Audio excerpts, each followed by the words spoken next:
In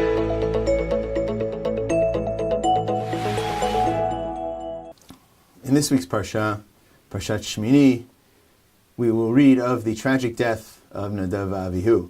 The Torah tells us in Perek Yud, Pasuk Aleph, Sefer Vayikra, Veiku v'nei Aaron Nadav Avihu ishmach tachto, veitu v'en esh, ve'simo le'aktoret, ve'akribu l'fnei Hashem esh zara, asher lo tziva otam, ve'tete esh l'fnei Hashem, v'tochal otam, ve'yamutu l'fnei Hashem.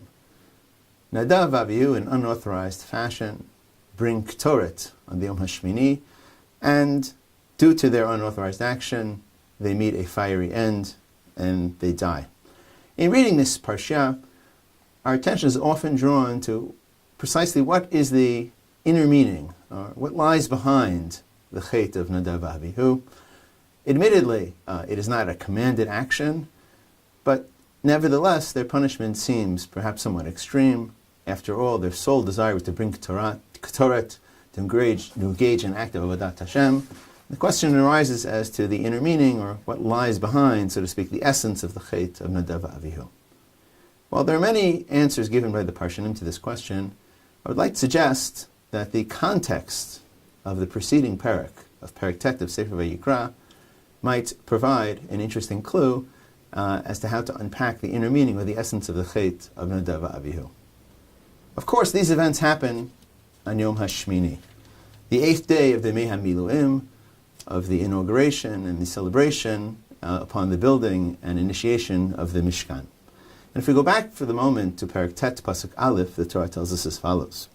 Vayi bayom HaShmini, kara Moshe la'aron u'levanav l'ziknei Yisrael, vayomer la'aron kach lecha egel ben bakar lechatat, vayal le'olah tmimim. There are instructions given to Moshe va'aron for numerous carbonot, including an egel. And then again, further on, in Pasuk Daled, we're told, "V'shor v'ayil ishlamim mizbach l'fnei Hashem, mincha b'lo b'shemen, k'ayom Hashem anira elechem." After the various carbonot of Aaron, on behalf of himself and on behalf of Bnei Yisrael, God will appear, Hashem hanira elav, and this indeed is what happens. After the various carbonot, including the egel, are brought, God's presence appears, and at that point, that is when Nadav Avihu bring their Ktoret, their Eish Zara, and that is when they meet their fiery end. The question arises, what exactly is the connection between the context of Yom HaShmini and the sin of Nadav Avihu? More deeply, there are perhaps numerous questions one can raise about the Yom HaShmini itself.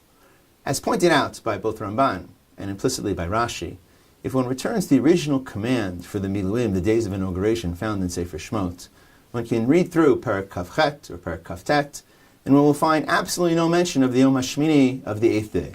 There, in fact, in Sefer Shmot, only 7 Yemei Miluim, and apparently, for some reason or another, the 8th day has been specifically commanded, indeed added here in Sefer Vayikra. Another point made by both Ramban and again implicitly by Rashi is that there's an interesting focus upon Egel in the Carbonot of Yom HaShmini. There's an egel brought by Aharon on his own behalf. There's indeed, additionally, an egel brought by Aaron on behalf of Bnei Yisrael. Ramban argues that these points go together and they mold into a kind of coherent thesis. And Ramban's point is as follows, that the original commandment of the Yemei HaMiluim was before the Chet HaEgel. Here in Vayikra, we are after the Chet HaEgel, and the 8th day is a special ceremony involving carbonot of egel that are meant to be mechaper, meant to achieve forgiveness for the sin of the egel by Aharon HaKohen and on behalf of Bnei Yisrael. And it turns out that it is exactly at this great moment of kapara for the Chet egel that Nadav Avihu perform their action, that they bring the Ktoret Eish Zara Shalutzi Valtam, and the moment at which they meet their fiery end. This brings us, perhaps, to a fascinating connection between the Chet Egel on the one hand, the Chet of Nadav Avihu on the other hand, and perhaps some insight into the inner meaning or the essence of the Chet of Nadav Avihu.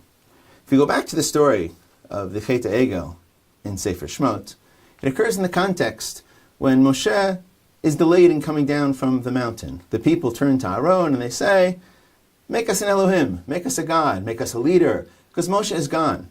And eventually, after fashioning the Egel, the Torah tells us in Perek Lamed Bet, Pasuk Hey, Vayiven Vayar Aaron Vayiven Mizbeach Lefanav. Aaron saw and he built the Mizbeach in front of Vayikra Aaron Vayomer Chag L'Hashem Machar.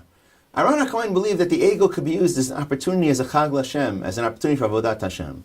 And indeed, I would like to suggest that the entire Chet Egel is not so much a matter of Avodah Zarah, of worship of a foreign god, but as Rabbi Yehuda Levi points out, and as Ramban as well points out, I think it's well justified in Pshuta Shel Mikra, it is an attempt to connect, an attempt to build a bridge, an attempt to bring Shekhinah, the divine presence, into the world. And the Egel represents almost a kind of spiritual technology by which to entrap or draw Shekhinah into the world and which to connect to God in the absence of the intermediary of Moshe. It then turns out that if we return to the Chet of Nadav Avihu, as Sforno points out, what is the Chet of Nadav Avihu? The Shekhinah arrives, the Shekhinah descends, they bring Ketoret. Ketoret comes after a Korban. The purpose of Ketoret is to greet the Shekhinah, to meet the Shekhinah, to enhance the Shekhinah, to somehow enshrine the Shekhinah in our life. The small cloud of the Ketoret is kind of a reflection of the Anan, which represents Hashem. So at the very, very moment of God's apparent presence, Nadav Avihu tried to bring Shekhinah. They tried to enhance Shekhinah, but they do it in a way which is not commanded. And irony of ironies, they repeat the Chet Egel. On the very day when Aaron was supposed to achieve kapara for the Chet Egel, for bringing Shekhinah in an unauthorized fashion, Nadav Avihu's sons try to do the exact same thing. They repeat the Chet. And in place of kapara, there's a repetition of Chet Egel, and hence Nadav Avihu meet their death. What we may learn from this is that bringing Shekhinah is ever so important, but it must be done in the proper way that is commanded, not in the path of Chet Egel, nor in the path of Nadav Avihu, in the path that tziva otam, and not in the path of Asher lo tziva otam.